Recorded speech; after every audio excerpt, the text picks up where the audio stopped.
Free Palestine. ইসরায়েলের মরুভূমিতে অবস্থিত ভয়ঙ্কর কেতজিয়েত কারাগার থেকে মুক্ত হয়ে বাংলাদেশে আলোকচিত্রী ও সাংবাদিক শহীদুল আলম অবশেষে দেশে ফিরেছেন।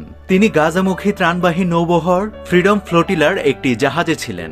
সেখান থেকে দখলদার ইসরায়েলি নৌবাহিনী শহীদুল সহ গাজামুখী অন্যান্য বহু মানবাধিকার কর্মীকে বন্দী করে।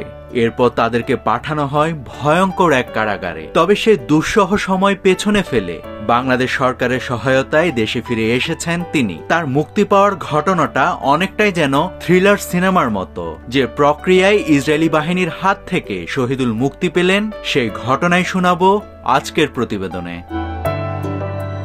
গত 8 অক্টোবর ফ্রিডম ফ্লোটিলার কনসান্স জাহাজ থেকে ইসরায়েলি দখলদার বাহিনী অপহরণ করেছিলেন শহীদুল আলম সহ অন্যান্য মানবাধিকার কর্মীকে। এরপর শহীদুলকে নিয়ে যাওয়া হয় ইসরায়েলের নেঘেভ মরুভূমিতে অবস্থিত কেতজিয়েত কারাগারে। ইসরায়েলের সবচেয়ে বড় আটক কেন্দ্র এই কেতজিয়েত কারাগার। এখানে ফিলিস্তিনি বন্দীদের উপর ব্যাপক নির্যাতন চালানো হয়। শহীদুলকে আটকের পর বাংলাদেশ সরকার তাকে আন্তর্জাতিক সহায়তায় মুক্ত করতে তৎপর হয়। তুরস্কের সহায়তায় গত রাতে তাকে বন্দিদশা থেকে মুক্ত করতে সমর্থ হয় বাংলাদেশ সরকার। এরপর তাকে টার্কিশ এয়ারলাইন্স TK6921 ফ্লাইটে তুরস্কে পৌঁছে দেওয়া হয়। সেখান থেকে একই এয়ারলাইন্সের আরেকটি বিমান যোগে বাংলাদেশ সময় রাত 9:45 তিনি দেশের উদ্দেশ্যে রওনা করেন। তাকে সর্বাত্মক সহায়তা করেন তুরস্কে অবস্থিত বাংলাদেশের রাষ্ট্রদূত আমানুল হক। শনিবার ভোর 5টার দিকে হযরত শাহজালাল আন্তর্জাতিক বিমানবন্দরে অবতরণ করেন তিনি।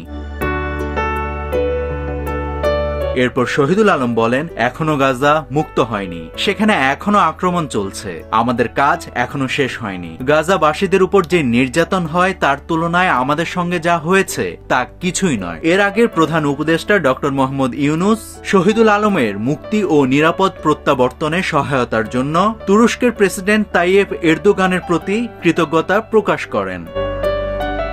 নাভিদ হাসান, সোনালী নিউজ।